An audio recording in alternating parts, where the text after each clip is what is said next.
Bienvenue dans cette première formation en ligne d'une série de 2 consacrée à la Thaïlande. Nous vous emmenons aujourd'hui à Bangkok, dans les îles et les stations balnéaires au sud du pays et dans la province de Loei, moins connue au nord-est.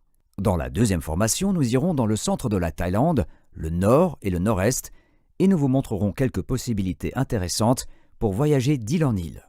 Vous découvrirez ainsi les éléments intéressants que vous pourrez combiner pour élaborer un beau circuit bien équilibré. Pour un séjour de maximum 30 jours en Thaïlande, le visa est délivré lors de l'arrivée dans les aéroports internationaux. Vos clients ne doivent donc rien régler au préalable, mais ils doivent disposer d'un passeport international encore valable 6 mois après le retour, avec au moins 2 pages vierges. La langue officielle est le thaï, mais l'anglais est aussi parlé presque partout dans la plupart des endroits touristiques. Vous pouvez payer avec une carte de crédit en de nombreux endroits ou cash en baht thaïlandais. Il est 5 heures ou 6 heures plus tard que chez nous, respectivement en été et en hiver. Bangkok, aussi appelée City of Angels, est la capitale et le cœur de la Thaïlande. Vos clients y trouveront un mélange étonnant de culture traditionnelle thaï et de modernité. La ville est gigantesque, compte plus de 8 millions d'habitants et est divisée en 50 districts, chacun avec leur propre caractère.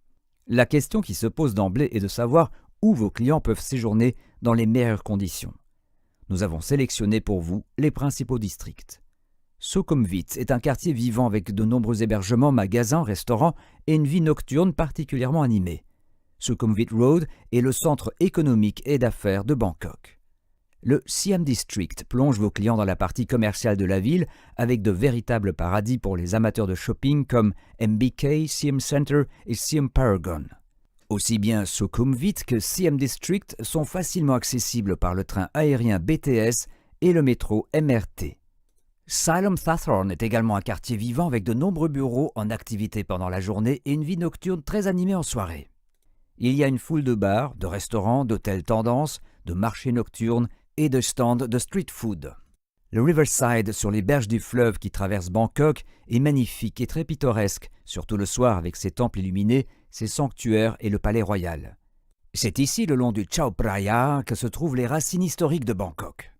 C'est aussi l'endroit des hébergements de première classe avec une forte concentration d'hôtels 5 étoiles.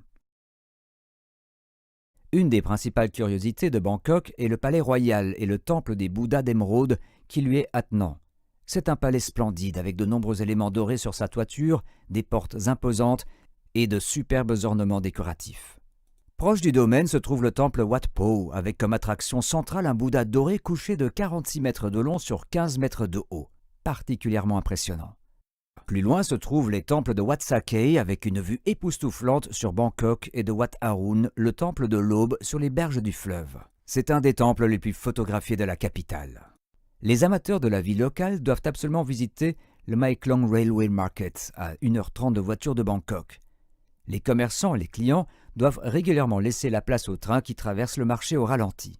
Il existe aussi de nombreux marchés flottants avec une activité et une ambiance intense, l'idéal pour réaliser de superbes photos de la vie sur l'eau et aux alentours. Le plus connu est le Damnoen Saduak à 2 heures de voiture de la capitale. Ampawa, Taka et Bang Noi sont d'autres marchés moins connus dans la région. Ils sont plus calmes et plus authentiques, mais ils ne se tiennent que le week-end. La manière la plus facile de se déplacer dans la ville est de le faire à pied, en taxi ou en tuk-tuk.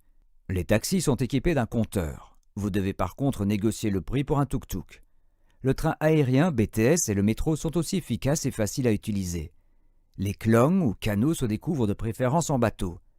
Les long-tail boats typiques transportent vos clients le long des différents quartiers au bord de l'eau. Une autre façon tout à fait particulière de partir à la découverte des rues, des places, des boulevards et des curiosités de Bangkok est de le faire à vélo, accompagné d'un guide. Vivement recommandé. Les soirées et les nuits de Bangkok sont toujours très animées. Les clubs et les restaurants sont de qualité internationale. Vos clients ont le choix entre de la street food sur Convent Road, Bankrat, Samanrat ou sur l'un des marchés locaux jusqu'à un dîner dans un grand restaurant ou des plats exotiques à Chinatown. De nombreux restaurants disposent également d'un bar sur le toit avec des vues panoramiques époustouflantes sur Bangkok illuminée. Bangkok est le hub central de transport du pays, aussi bien pour les vols internationaux qu'intérieurs. Il existe des vols directs vers Suvarnabhumi Airport avec Thai Airways, Eva Air et KLM au départ de Bruxelles et d'Amsterdam. La durée de vol est comprise entre 10 et 11 heures. La Thaïlande compte encore 6 autres aéroports internationaux et 8 intérieurs. Le réseau intérieur permet d'assurer des correspondances rapides vers, entre autres, Chiang Mai, Chiang Rai, Phuket, Krabi et Koh Samui, tous à presque moins de 2 heures de vol de la capitale. Si vos clients désirent plusieurs vols, un Airpass est souvent une bonne option. Le second aéroport le plus fréquenté de Thaïlande est Phuket, souvent combiné avec un circuit en Thaïlande comme point d'arrivée ou de départ. C'est une île dans la mer d'Andaman et elle est surtout connue pour ses plages magnifiques, ses activités de sport nautique et son ambiance décontractée. Depuis l'Europe, il existe de bonnes liaisons avec une escale via Qatar Airways, Emirates ou Etihad. Il existe plus de 30 plages à Phuket pour toutes les envies. Patong est la plus connue. C'est un centre touristique très fréquenté. Il y a des restaurants pour tous les goûts et tous les budgets, un marché nocturne coloré et une vie nocturne très animée sur Bangla Road. Karon, Kata et Katanoi sont des plages au sud de Phuket, plus calmes pour nager, faire de la plongée avec tuba, de la planche à voile ou tout simplement profiter du soleil. Pamwa Beach ou Khao Kad, situés sur la côte sud-est de Phuket, sont calmes et paisibles, avec des eaux peu profondes et une vie pittoresque sur la baie de Chalong et l'île de Lone. Bang Tao est une plage de 6 km de long. Elle est le rendez-vous de vacanciers qui séjournent dans un des plus grands complexes hôteliers d'Asie, Laguna Phuket. Le complexe comprend différents hôtels et la plage est relativement fréquentée pendant la haute saison. Au plan culturel, il y a aussi beaucoup de choses à découvrir. À Phuket, Old Town, il existe de nombreux édifices aux couleurs vives et bien conservés de style sino-portugais. 29 temples bouddhistes sont disséminés sur l'île ainsi que de nombreux sanctuaires taoïstes, souvent avec de superbes vues. La montagne de karst, typique qui surgit de la mer d'Andaman, peut être découverte en kayak et sert de cadre à de magnifiques photos. Phuket propose également de nombreuses activités, comme le golf, la plongée, toutes gérées de façon professionnelle. De nombreuses excursions d'un jour peuvent également être organisées au départ de Phuket vers les îles voisines et les plages des resorts, mais nous en parlerons dans la seconde formation en ligne. Phuket propose une grande diversité d'hébergements et dispose aussi bien de zones fréquentées que de zones calmes. Les fêtards peuvent choisir entre le luxe, le calme ou la folie de Patong, très animée, avec aussi une fantastique scène gay. Différents nightclubs diffusent de la musique toute la nuit, parfois avec des DJs de réputation internationale. Une tendance croissante, les beach clubs, le plus proche possible de la plage avec un bar ou un restaurant aussi élégant que moderne. Si vos clients recherchent le calme, orientez-les plutôt vers un hôtel au nord ou au nord-ouest de Phuket. Chaque année, en octobre, se déroule le festival végétarien de Phuket. Pendant 10 jours, différents rituels sacrés sont organisés dans des temples chinois pour apporter chance et paix spirituelle. Des cérémonies très spectaculaires. La meilleure période pour visiter Phuket se situe entre novembre et mars, lors de la saison sèche. Il existe encore 2 autres saisons en Thaïlande, la saison verte de juillet à octobre et la saison chaude et humide d'avril à juin. La plupart des visiteurs choisissent la saison sèche car il fait moins chaud et il pleut moins. Lors des autres saisons, les prix sont bien plus avantageux. À noter que la saison verte se déroule plus tard dans le golfe de Thaïlande que dans la mer d'Andaman. La période de juin à septembre est donc idéale pour visiter Koh Samui par exemple. C'est la 3e plus grande île de Thaïlande et elle est surtout connue pour ses plages de sable blanc, ses forêts, ses luxueux hôtels boutiques et sa vie nocturne animée. Elle se situe à 1 heure de vol seulement de Bangkok. L'île n'est pas très étendue et sa circonférence est de 51 km.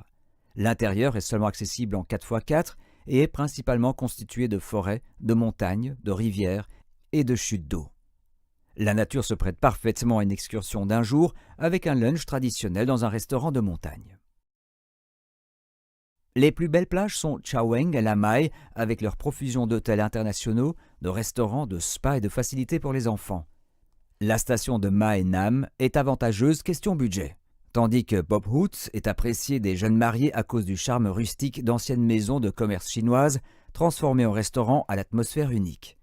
Ceux et celles qui recherchent le calme opteront pour Chuang Mon Beach ou la baie de Tonsai. Plage de sable blanc et eau cristalline, un décor idéal pour s'adonner à de nombreux sports nautiques.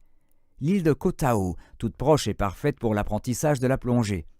Vos clients peuvent découvrir en speedboat les 42 îles de Langtong National Marine Park, un paradis pour la plongée sous-marine, la plongée avec tuba, le kayak et la randonnée. Le temple Wat Ratanakonsin et la pagode Kaoahuajuk offrent, outre de superbes ornements et un Bouddha en or de 12 mètres, un magnifique panorama sur les alentours. Koh Samui est aussi l'endroit idéal pour assister à un combat de Muay Thai, la boxe thaï, dans le stade Pechbunch Samui de Kaweng. C'est le sport national et l'art martial de la Thaïlande. Avant le combat, les participants observent un rituel appelé Wai Kru, qui signifie « respect envers son maître ». La vie nocturne de Koh Samui est une des plus animées de Thaïlande, et elle attire un public jeune avec de nombreuses discothèques, des bars, des clubs et des fêtes sur la plage. Spectacles de danse, cabaret, danse du feu, salsa, samba, bar de plage et même un bar de glace. De quoi faire la fête jusqu'au bout de la nuit. Koh Samui est un point de départ idéal pour une visite à Koh Phangan, à seulement 1 heure de bateau.